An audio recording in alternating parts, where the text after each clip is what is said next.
நெல் கொள்முதலுக்கான ஊக்கத்தொகையை உயர்த்தி வழங்க முதலமைச்சர் மு.க.ஸ்டாலின் உத்தரவிட்டுள்ளார். தமிழ்நாடு அரசு வெளியிட்டுள்ள செய்திக்குறிப்பில் திட்டமிட்டபடி ஜூன் 12ஆம் தேதி மேட்டூர் அணை திறக்கப்பட இயலாத நிலையில் டெல்டா விவசாயிகள் பயனடையும் வகையில் 78 கோடியே 67 லட்சம் ரூபாய் மதிப்பீட்டில் குறுவை தொகுப்பு திட்டத்தை செயல்படுத்த முதலமைச்சர் உத்தரவிட்டுள்ளதாக குறிப்பிடப்பட்டுள்ளது. அதன்படி விவசாயிகளுக்கு தேவையான இடுபொருட்கள் வழங்கப்பட்டு வருவதாகவும் கூறப்பட்டுள்ளது. 2024-25ஆம் ஆண்டு காரிஃப் பருவத்திற்கான நெல் கொள்முதலை மத்திய அரசு செப்டம்பர் 1ஆம் தேதி முதல் மேற்கொள்ள ஒப்புதல் அளித்துள்ளதாக தெரிவிக்கப்பட்டுள்ளது. தமிழ்நாட்டில் நெல் உற்பத்தியை பெருக்கவும் விவசாயிகளை மேலும் ஊக்கப்படுத்தவும் நெல் கொள்முதல் விலையை உயர்த்தி வழங்க முதலமைச்சர் உத்தரவிட்டுள்ளார் எனவும் கூறப்பட்டுள்ளது. அதன்படி சாதாரண நெல் குவிண்டாலுக்கு 105 ரூபாய் கூடுதல் ஊக்கத்தொகை வழங்கி 2405 ரூபாய்க்கு கொள்முதல் செய்யவும், சன்னரக நெல் குவிண்டால் ஒன்றுக்கு 130 ரூபாய் கூடுதல் ஊக்கத்தொகை வழங்கி 2450 ரூபாய்க்கு கொள்முதல் செய்யவும் முதலமைச்சர் உத்தரவிட்டுள்ளார் என குறிப்பிடப்பட்டுள்ளது. நெல் கொள்முதலுக்கான ஊக்கத்தொகை உயர்வு வரும் செப்டம்பர் மாதம் 1ஆம் தேதி முதல் அமலுக்கு வரும் எனவும் தமிழ்நாடு அரசின் செய்திக்குறிப்பில் தெரிவிக்கப்பட்டுள்ளது. சட்டமன்றத்துக்குள் திமுக உறுப்பினர்கள் குட்கா பொருட்களை எடுத்துச் சென்றது தொடர்பான மேல்முறையீட்டு வழக்கை அரசு திரும்பப் பெற கோருவது நியாயமற்றது என சென்னை உயர்நீதிமன்றம் தெரிவித்துள்ளது. கடந்த 2017ஆம் ஆண்டு சட்டமன்றத்துக்கு திமுக உறுப்பினர்கள் தடை செய்யப்பட்ட குட்கா பொருட்களை எடுத்துச் சென்றனர். இந்த விவகாரத்தில் திமுக சட்டமன்ற உறுப்பினர்களுக்கு உரிமைக்குழு நோட்டீஸ் அனுப்பியது. இதனை எதிர்த்து தொடரப்பட்ட வழக்கில் உரிமைக்குழு 2 முறை அனுப்பிய நோட்டீஸை சென்னை உயர்நீதிமன்றம் ரத்து செய்திருந்தது. இந்த உத்தரவை எதிர்த்து அப்போதைய அதிமுக ஆட்சியில் சட்டமன்ற செயலாளர் மற்றும் உரிமைக்குழு சார்பில் மேல்முறையீடு செய்யப்பட்டன. இந்த வழக்கு நீதிபதி எஸ்.எம். சுப்பிரமணியம் மற்றும் குமரப்பன் அமர்வில் மீண்டும் விசாரணைக்கு வந்தது. அப்போது மேல்முறையீட்டு வழக்கை திரும்பப் பெற அனுமதிக்க வேண்டும் என அரசு தரப்பில் கோரிக்கை முன்வைக்கப்பட்டது. இதனை ஏற்க மறுத்த நீதிபதிகள் ஆட்சி மாற்றத்திற்கு பிறகு முந்தைய ஆட்சியில் தாக்கல் செய்யப்பட்ட மேல்முறையீட்டு மனுக்களை திரும்பப் பெற கோருவது அரசியல் சட்டத்திற்கு எதிரானது மட்டுமல்ல, நியாயமற்றது என தெரிவித்தனர். மேல்முறையீட்டு மனுக்களை திரும்பப் பெற அனுமதித்தால் மக்கள் என்ன நினைப்பார்கள் என வினவிய நீதிபதிகள், இதேபோல முந்தைய ஆட்சியில் தொழிலாளர்களுக்கு எதிரான மேல்முறையீட்டு வழக்குகளை திரும்ப பெறுவீர்களா எனவும் கேள்வி எழுப்பினர். இந்த வழக்கில் அரசின் கருத்தை அறிந்து தெரிவிக்க அறிவுறுத்தி ஜூலை 2ஆம் தேதிக்கு வழக்கு விசாரணையை ஒத்திவைத்தனர். கோவை மாவட்டம் வால்பாறையில் பெய்த கனமழை காரணமாக மக்களின் இயல்பு வாழ்க்கை கடுமையாக பாதிக்கப்பட்டது. வால்பாறை சுற்றுவட்டார எஸ்டேட் பகுதிகளில் கனமழை பெய்தது.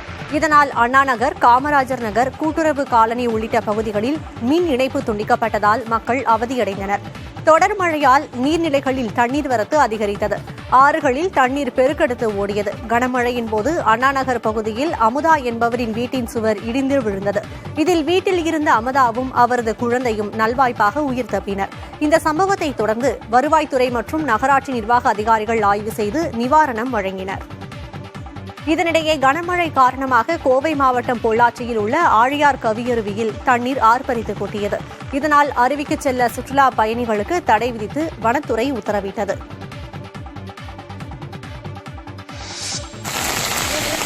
கேரளாவின் இடுக்கி பகுதியில் பெய்த கனமழையால் தேயிலை தோட்ட தொழிலாளியின் வீடு இடிந்து தரைமட்டமானது. நல்வாய்ப்பாக வீட்டில் யாரும் இல்லாததால் உயிர் சேதம் தவிர்க்கப்பட்டது. கேரள மாநிலம் இடுக்கி மாவட்டத்தில் தென்மேற்கு பருவமழை தீவிரமடைந்துள்ளது.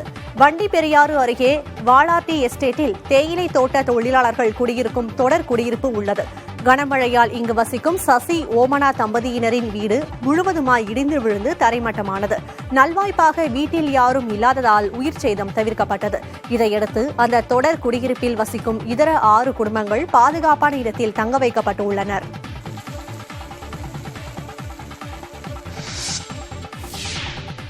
மதுபான கொள்கை முறைகேடு வழக்கில் டெல்லி முதலமைச்சர் அரவிந்த் கெஜ்ரிவாலை 3 நாட்கள் காவலில் எடுத்து விசாரிக்க சிபிஐக்கு நீதிமன்றம் அனுமதி வழங்கியுள்ளது. டெல்லி அரசின் புதிய மதுபான கொள்கை முறைகேடு வழக்கில் அரவிந்த் கெஜ்ரிவால் அமலாக்கத்துறையால் கடந்த மார்ச் மாதம் கைது செய்யப்பட்டு திகார் சிறையில் அடைக்கப்பட்டார். அவருக்கு கடந்த மாதம் 20ஆம் தேதி விசாரணை நீதிமன்றம் வழங்கிய பிணைக்கு டெல்லி உயர்நீதிமன்றம் இடைக்கால தடை விதித்தது. இதற்கு எதிராக கெஜ்ரிவாலின் மேல்முறையீட்டை உச்சநீதிமன்றம் விசாரிக்க மறுப்பு தெரிவித்திருந்த நிலையில் டெல்லி உயர்நீதிமன்றம் தடையை நீக்க மறுத்துவிட்டது. இந்நிலையில் டெல்லி திகார் சிறையில் உள்ள அரவிந்த் கெஜ்ரிவாலிடம் நேற்று வாக்குமூலம் பெற்ற சிபிஐ அதிகாரிகள் அவரை இன்று ரோஸ் அவென்யூ நீதிமன்றத்தில் ஆஜர்படுத்தினர். கெஜ்ரிவாலை 5 நாட்கள் காவலில் எடுத்து விசாரிக்க சிபிஐ தரப்பில் கோரிக்கை விடுக்கப்பட்டது. ஆனால் 3 நாட்கள் காவலில் எடுத்து விசாரிக்க விடுமுறை கால நீதிபதி அமிதாப் ராவத் அனுமதி அளித்து உத்தரவிட்டார்.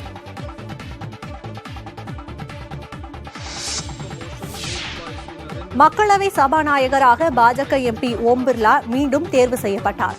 பிரதமர் மோடியும் எதிர்க்கட்சித் தலைவர் ராகுல் காந்தியும் சபாநாயகரை அழைத்து வந்து இருக்கையில் அமர வைத்தனர். மக்களவை சபாநாயகர் பதவி வகிக்கும் ஓம் பிர்லாவை மீண்டும் தேர்வு செய்ய பாஜக முடிவு செய்த நிலையில் அந்த பதவிக்கு இந்தியா கூட்டணி சார்பில் கொடிக்குன்னில் சுரேஷ் வேட்பாளராக நிறுத்தப்பட்டார். இதனால் 48 ஆண்டுகளுக்கு பிறகு சபாநாயகரை தேர்வு செய்ய மக்களவையில் வாக்கெடுப்பு நடத்தப்பட்டது. ஓம் பிர்லாவை சபாநாயகராக தேர்வு செய்யும் தீர்மானத்தை பிரதமர் மோடி முன்மொழிய அமைச்சர்கள் ராஜ்நாத் சிங், அமித்ஷா உள்ளிட்டோர் வழிமொழிந்தனர். இதனையடுத்து குரல் வாக்கெடுப்பின் மூலம் மக்களவை சபாநாயகராக ஓம் பிர்லா தேர்வு செய்யப்பட்டார். அதிகாரமிக்க பதவியான சபாநாயகர் பதவிக்கு தொடர்ந்து 2வது முறையாக ஓம் பிர்லா தேர்வு செய்யப்பட்டுள்ளார். இதன் மூலம் கடந்த 25 ஆண்டுகளில் தொடர்ந்து 2வது முறையாக சபாநாயகராக தேர்வானார் என்ற பெருமையை பெற்றுள்ளார் ஓம் பிர்லா. இதையடுத்து ஓம் பிர்லாவுக்கு பிரதமர் மோடியும் எதிர்க்கட்சித் தலைவர் ராகுல் காந்தியும் கைகுலுக்கி வாழ்த்து கூறினர். அப்போது அவர்கள் ஒருவரோடு ஒருவர் கைகுலுக்கிக் கொண்டனர். தொடர்ந்து இருவரும் இணைந்து ஓம் பிர்லாவை அழைத்து சென்று சபாநாயகர் இருக்கையில் அமர வைத்தனர்.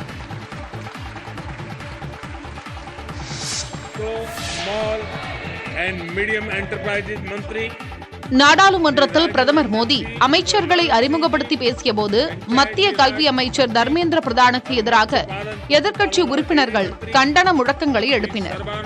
நீட் தேர்வு வினாத்தாள் கசிவு உள்ளிட்ட பல்வேறு நீட் குளறுபடிகளுக்கு பொறுப்பேற்று மத்திய கல்வி அமைச்சர் தர்மேந்திர பிரதான் பதவி விலக வேண்டும் என எதிர்க்கட்சிகள் வலியுறுத்தி வருகின்றன.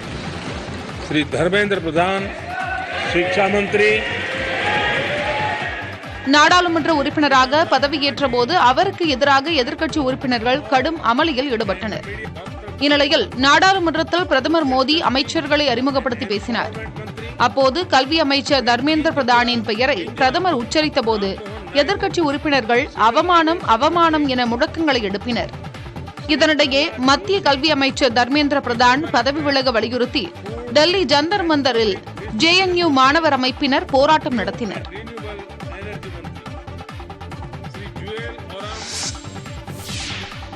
காங்கிரஸ் கட்சியின் அயலக அணி தலைவராக சாம் பிட்ரோடா மீண்டும் நியமிக்கப்பட்டார். தி ஸ்டேட்மேன் என்ற ஆங்கில நாளிதழுக்கு சில நாட்களுக்கு முன்னர் சாம் பிட்ரோடா அளித்த பேட்டியில் வட இந்திய மக்களை வெள்ளையர்களுடனும், மேற்கு இந்தியாவில் வாழ்பவர்களை அரேபியர்களுடனும், கிழக்கில் வாழ்பவர்களை சீனர்களுடனும், தென்னிந்தியாவில் வாழும் மக்களை ஆப்பிரிக்கர்களுடனும் ஒப்பிட்டு பேசியிருந்தார். பிட்ரோடாவின் இந்த பேச்சுக்கு பல்வேறு அரசியல் கட்சி தரப்பிலும் எதிர்ப்பு கிளம்பியதை அடுத்து பொறுப்பில் இருந்து விலகுவதாக கூறி ராஜினாமா கடிதத்தை கட்சித் தலைவர் மல்லிகார்ஜுன கார்கேவுக்கு அனுப்பினார். சாம் பிட்ரோடாவின் ராஜினாமாவை காங்கிரஸ் தலைவர் மல்லிகார்ஜுன கார்கே உடனடியாக ஏற்றார். இந்நிலையில் சாம் பிட்ரோடா மீண்டும் கட்சியில் சேர்க்கப்பட்டுள்ளார்.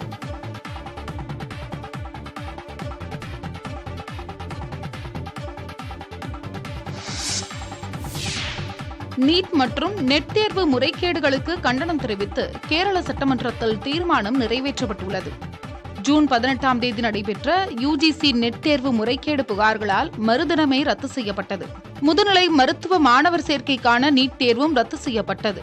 நீட் நெட் தேர்வு முறைகேடுகள் நாடு முழுவதும் அதிர்வலையை ஏற்படுத்தியுள்ள நிலையில் இந்த விவகாரம் குறித்து கேரள சட்டமன்ற கூட்டத்தில் தனி தீர்மானம் நிறைவேற்றப்பட்டது. கேரள மாநில உயர்கல்வித்துறை அமைச்சர் பிந்து கொண்டு வந்த சிறப்பு தீர்மானம் ஒருமனதாக நிறைவேற்றப்பட்ட நிலையில் மத்திய அரசு உடனடியாக விசாரித்து நடவடிக்கை எடுக்கவும், பாதிக்கப்பட்ட மாணவர்களுக்கு தீர்வளிக்க வேண்டும் எனவும் வலியுறுத்தப்பட்டது. முன்னதாக பேசிய MLA விஜயன், தேர்தல் முடிவு வெளியான ஜூன் 4ஆம் தேதி நீட் தேர்வு முடிவு வெளியிட்டு அதன் மீதான கவனம் திசை திருப்பப்பட்டதாக குற்றம் சாட்டினார்.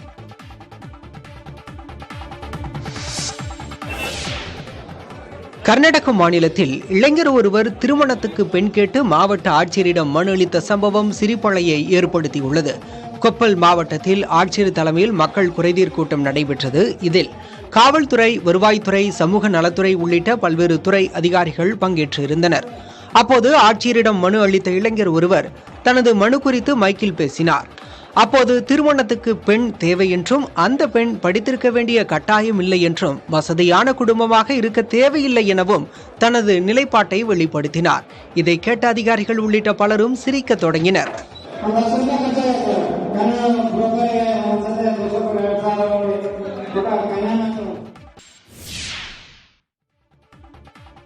கணக்கெடுப்பை உடனடியாக தொடங்க வேண்டியதன் அவசியத்தை வலியுறுத்தி பிரதமர் மோடிக்கு முதலமைச்சர் மு.க. ஸ்டாலின் கடிதம் எழுதியுள்ளார். பிரதமர் மோடிக்கு முதலமைச்சர் ஸ்டாலின் எழுதியுள்ள கடிதத்தில் சாதிவாரி கணக்கெடுப்புடன் 10 ஆண்டு மக்கள் தொகை கணக்கெடுப்பை ஒருங்கிணைத்து மேற்கொள்ள வேண்டும் என்று கடந்த ஆண்டு அக்டோபர் மாதம் தான் எழுதிய கடிதத்தை சுட்டிக்காட்டியுள்ளார். நாட்டின் வளர்ச்சி பலன்கள் விளிம்பு நிலையில் உள்ள மக்களை சென்றடைய வேண்டும் என தாம் கருதுவதாக கடிதத்தில் குறிப்பிட்டுள்ளார். சமூக முன்னேற்றத்திற்கான வாய்ப்புகளை வரலாற்று ரீதியாக நிர்ணயிக்கும் முக்கிய காரணியாக சாதி இருந்து வருவதால் சமூக பொருளாதார கணக்கெடுப்பு தரவுகள் பொது தளத்தில் கிடைக்க செய்வது அவசியம் என்று முதலமைச்சர் வலியுறுத்தியுள்ளார். சாதிவாரி கணக்கெடுப்பு தொடர்பாக தமிழ்நாடு சட்டப்பேரவையில் ஒருமனதாக நிறைவேற்றப்பட்ட தீர்மானத்தின் நகலை அனுப்பியுள்ளதாகவும், பிரதமர் தனிப்பட்ட முறையில் தலையிட்டு நிறைவேற்றுவார் என எதிர்நோக்கியுள்ளதாகவும் முதலமைச்சர் கடிதத்தில் குறிப்பிட்டுள்ளார். நீட் தேர்வு வினாத்தாள் கசிவுக்கு மூளையாக செயல்பட்டவர் பாஜகவை ஆதரிக்கும் கட்சியின் எம்எல்ஏ என காங்கிரஸ் குற்றம் சாட்டியுள்ளது. உத்தரப்பிரதேசத்தின் ஜஹானியா தொகுதியில் சுகல்தேவ் பாரதிய சமாஜ் கட்சி எம்எல்ஏவாக இருப்பவர் பேடிராம். பாஜக கூட்டணியில் உள்ள பேடிராம் தான் நீட் தேர்வு வினாத்தாள் கசிவுக்கு மூளையாக செயல்பட்டதாக காங்கிரஸ் குற்றம் சாட்டியுள்ளது. இவர் தன்னை யாராலும் எதுவும் செய்ய முடியாது என்று பேசும் வீடியோவையும் பாஜக தலைவர்களுடன் இருக்கும் புகைப்படங்களையும் தனது எக்ஸ் வலைதள பக்கத்தில் காங்கிரஸ் பகிர்ந்துள்ளது. பேடிராம் ஏற்கனவே போட்டித் தேர்வு வினாத்தாள் கசிவு வழக்கில் சிறைக்கு சென்றவர் என்று குற்றம் சாட்டியுள்ள காங்கிரஸ், தேசிய ஜனநாயக கூட்டணியில் அவர் தொடர்ந்து இருப்பது ஏன் என்றும் கேள்வி எழுப்பியுள்ளது. பிரதமர் மோடியும் பாஜகவும் பேடிராமை ஆதரிப்பது ஏன் என்றும் வினவியுள்ளது. இதன் மூலம் எங்கெல்லாம் வினாத்தாள் கசிகிறதோ அங்கெல்லாம் பாஜகவுக்கு தொடர்பு இருப்பதாக தெளிவாக தெரிகிறது என்றும் காங்கிரஸ் விமர்சித்துள்ளது. தொடர் மழை காரணமாக கர்நாடக அணைகளுக்கு நீர்வரத்து அதிகரித்துள்ளது. காவிரி நீர்பிடிப்பு பகுதிகளில் பலத்த மழை பெய்து வருகிறது. இதனால் கிருஷ்ணராஜசாகர் அணைக்கு நீர்வரத்து 2241 கனஅடியாக உயர்ந்துள்ளது. அணையில் இருந்து காவிரி ஆற்றில் 936 கனஅடி நீர் திறக்கப்பட்டுள்ளது. இதேபோல கபினி அணைக்கு நீர்வரத்து 6000 கனஅடியாக அதிகரித்துள்ளது. அணையின் நீர்மட்டம் 66 அடியாக உயர்ந்துள்ள நிலையில் 1000 கனஅடி நீர் வெளியேற்றப்பட்டு வருகிறது. இதனால் இந்த 2 அணைகளில் இருந்தும் காவிரி ஆற்றில் 1936 கனஅடி நீர் திறக்கப்பட்டுள்ளது.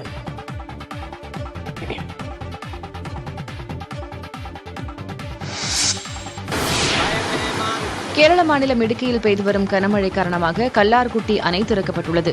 தென்மேற்கு பருவமழை தீவிரமடைந்திருக்கும் நிலையில் இடுக்கியில் கடந்த 4 நாட்களாக கனமழை பெய்து வருகிறது. இதனால் அங்குள்ள அணைகளின் நீர்மட்டம் வேகமாக நிரம்பி வருகின்றன. முன்னெச்சரிக்கை நடவடிக்கையாக இடுக்கி அடிமாலி அருகே உள்ள கல்லார்குட்டி அணையின் 2 மதகுகள் திறக்கப்பட்டு அணைக்கு வரும் 600 கன அடி தண்ணீர் வெளியேற்றப்பட்டு வருகிறது. நீர்மட்டம் உயரும் பட்சத்தில் அணையின் மற்ற மதகுகளும் திறக்கப்படும் என அதிகாரிகள் தெரிவித்துள்ளனர். இயக்குனர் ஷங்கரின் மகளான அதித்தியின் அடுத்த படம் குறித்த தகவல் வெளியாகியுள்ளது. இவர் விருமன் படத்தின் மூலம் நடிகையாக அறிமுகமானார். இதையடுத்து சிவகார்த்திகேயனின் மாவீரன் படத்தில் நடித்தார். தற்போது அதித்தி ஷங்கரின் அடுத்த படம் குறித்த தகவல் வெளியாகியுள்ளது. இந்த படத்தில் அர்ஜுன் தாஸ் கதாநாயகனாக நடிக்க உள்ளார். இந்த படத்தை குட் நைட் மற்றும் லவர் படத்தை தயாரித்த $1 மில்லியன் ஸ்டுடியோஸ் தயாரிக்க உள்ளது. இந்த படத்தை புதுமுக இயக்குனர் இயக்க உள்ளதாக தகவல் வெளியாகியுள்ளது.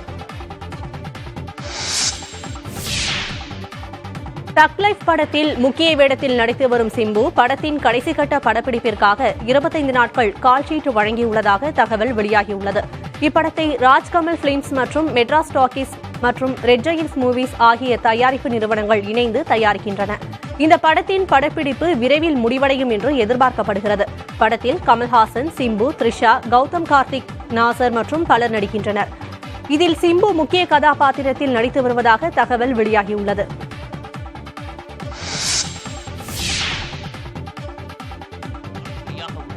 கமல்ஹாசன் கதாபாத்திரத்தின் வித்தியாசமான போஸ்டர் வெளியாகியுள்ளது.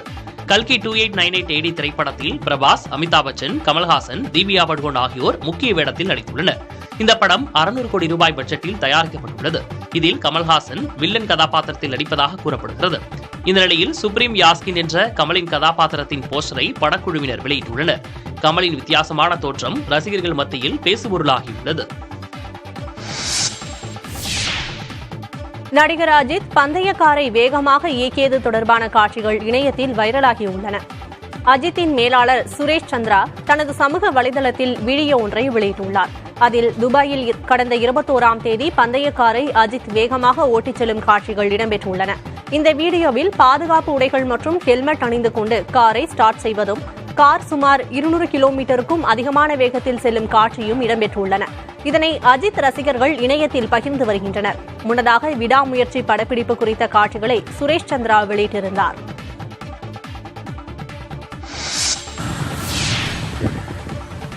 எல்லை தாண்டி மீன்பிடித்ததாக நாகை மீன்பிடி விசைப்படகை கைது செய்ய முயன்ற கடற்படை வீரர் பலியானதை தொடர்ந்து அவரது உடல் மீன்வளத்துறை அதிகாரிகளிடம் ஒப்படைக்கப்பட்டது. நாகை மீன்பிடி துறைமுகத்தில் இருந்து 200க்கும் மேற்பட்ட விசை படகுகளில் மீனவர்கள் கடலுக்கு சென்றனர். நெடுந்தீவு அருகே மீன்பிடித்துக் கொண்டிருக்கும் போது அப்பகுதியில் ரோந்து பணியில் ஈடுபட்ட கடற்படையினர் எல்லை தாண்டி மீன்பிடித்ததாக அக்கரைப்பேட்டை ஆனந்த் என்பவரின் படகையும் மீனவர்கள் 10 பேரையும் சிறைப்பிடித்தனர். பின்னர் படகை சோதனை செய்ய இறங்கிய ரத்த நாயக்கா என்ற வீரர் கால் தடுமாறி எஞ்சின் மீது விழுந்துள்ளார்.